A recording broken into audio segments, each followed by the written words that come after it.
sukses dan bahagia. Saya Victor Alexander Lim. Pada kesempatan ini saya akan menjelaskan tentang sekilas hipnoterapi dan manfaatnya. Sebelum kita mempelajari tentang hipnoterapi itu apa gitu ya, kita perlu tahu dulu tentang gelombang otak atau yang disebut brainwave ya.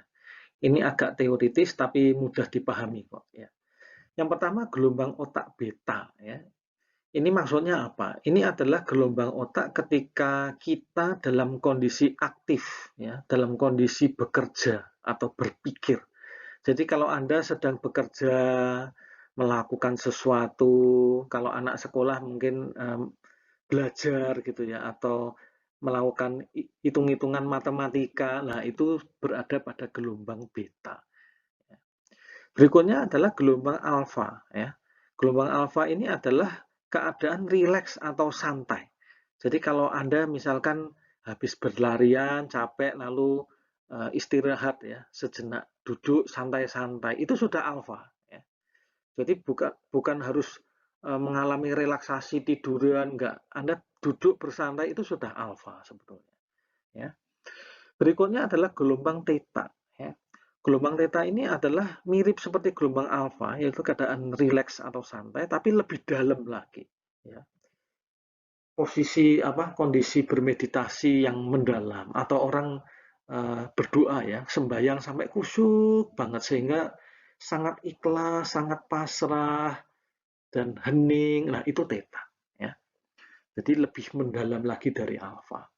Berikutnya adalah gelombang delta. Gelombang delta ini adalah gelombang otak ketika orang tertidur, pulas tanpa mimpi. Ya, itulah gelombang delta.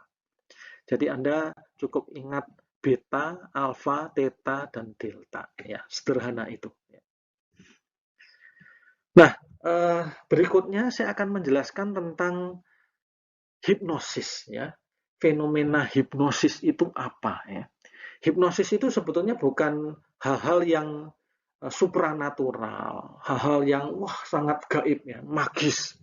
Bukan. Hipnosis itu adalah keadaan alami sebetulnya.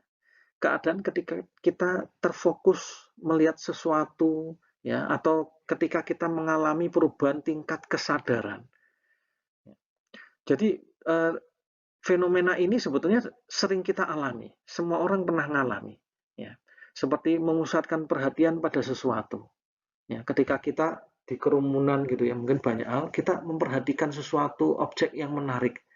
Entah baju yang bagus, atau mungkin seseorang yang menarik perhatian, Anda melihat. Ya. Anda terserap. Nah, itu mengalami hipnosis sudah. Atau ketika Anda tidak memperhatikan rangsangan yang lain. Ya. Anda lagi asik memperhatikan entah diri Anda sendiri, merasakan sesuatu, dan Anda tidak memperhatikan yang lain-lain. Dan Anda terserap hanyut dalam kondisi tertentu, perasaan tertentu, itu sudah hipnosis. Ya. Jadi semua kita ngalami ya, Bapak Ibu ya, tentang hipnosis. Nah, lalu apa hipnoterapi ya? Hipnoterapi ini sederhana saja, terapi yang menggunakan hipnosis untuk mengatasi masalah psikis dan fisik. Ya. Jadi ketika pikiran ini dibenahi, ternyata juga ada impact ya, ada berdampak pada masalah fisik kita. Sesi hipnoterapi ini cara kerjanya sederhana ya. Anda ingat tentang gelombang otak tadi ya, ada beta, alfa, theta, dan delta ya. Tujuan hipnoterapi ini sebetulnya mengkondisikan orang untuk dalam kondisi alfa atau theta. Beta enggak, ya, karena posisi level beta itu tidak bisa diberikan sugesti-sugesti, ya, percuma karena mental. Ya. Juga posisi delta, ya, ketika tertidur pulas itu juga tidak bisa disisipi sugesti-sugesti. Ya. Jadi yang bisa diberikan sugesti positif atau bisa dilakukan pemrograman pikiran bawah sadar itu berada pada kondisi gelombang alfa atau theta. Yang penting di sini adalah ketika memprogram dalam pikiran bawah sadar itu program itu ada tujuannya, ya, ada hal-hal yang ingin dicapai atau yang ingin diraih, ya. Itulah tujuannya hipnoterapi. Ada analogi bagus, ya, yaitu analogi gunung es. Biasanya kalau pelatihan hipnoterapi ini sering sekali ditampilkan. Jadi kalau pikiran manusia ini dibagi dua, ya, pikiran sadar dan bawah sadar. Pikiran sadar itu apa, ya? Jadi ketika Anda punya keinginan, punya kemauan, ya, ketika Anda ada ingatan jangka pendek, ya, ketika Anda berpikir logis, kritis, itu pikiran sadar Anda. Ya. Tapi kalau pikiran bawah sadar itu terkait dengan keyakinan, emosi-emosi yang terpendam di dalam. Ya, juga kebiasaan-kebiasaan. Sebetulnya kebiasaan Anda itu program juga, ya. Seperti misalkan ketika kita belajar naik motor misalkan, kan awal-awal kan pasti kikuk ya, bingung ya. Ini pegang gas, kaki yang bawah ada rem, ada ganti gigi, ya. Ketika awal nyoba kan lebih dominan pikiran sadarnya, ya. Banyak memori jangka pendeknya, ya. Habis ini harus melakukan ini, Anda kikuk ya, belum terbiasa. Tetapi ketika Anda melakukan itu terus-menerus secara alami sebetulnya seperti kebiasaan itu memprogram, ya. Akhirnya tersimpan di pikiran bawah sadar. Ya.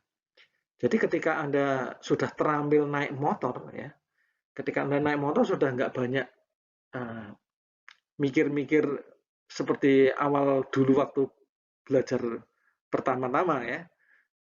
Semua serba mudah, ya, karena ada kebiasaan, sudah ada feelingnya, ya, istilahnya melakukan sesuatu itu sudah tidak perlu berpikir dengan keras lagi, ya, mengalir begitu saja. Kok bisa seperti itu? Karena ada pikiran bawah sadar, ya. Pikiran bawah sadar ini juga terkait dengan nilai hidup Anda, ya. Terkait juga reaksi protektif Anda. Jadi dalam tiap orang itu ada mekanisme membela diri, mekanisme untuk mempertahankan hidup, ya. Itu di mana? Di pikiran bawah sadar. Kemudian juga imajinasi, ingatan jangka panjang, intuisi, dan lain sebagainya.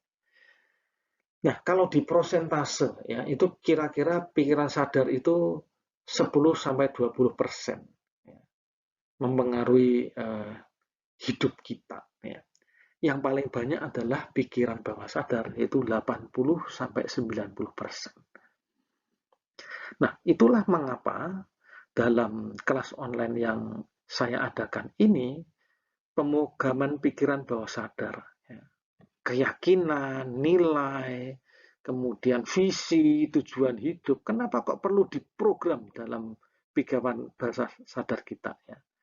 Ya, karena itu 80% sampai 90% ya mempengaruhi hidup kita.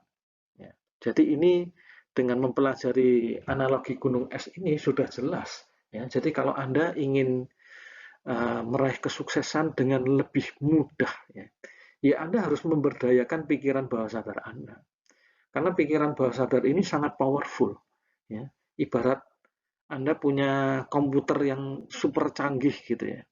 Kalau Anda pakai untuk aktivitas yang remeh-remeh, ya sayang ya.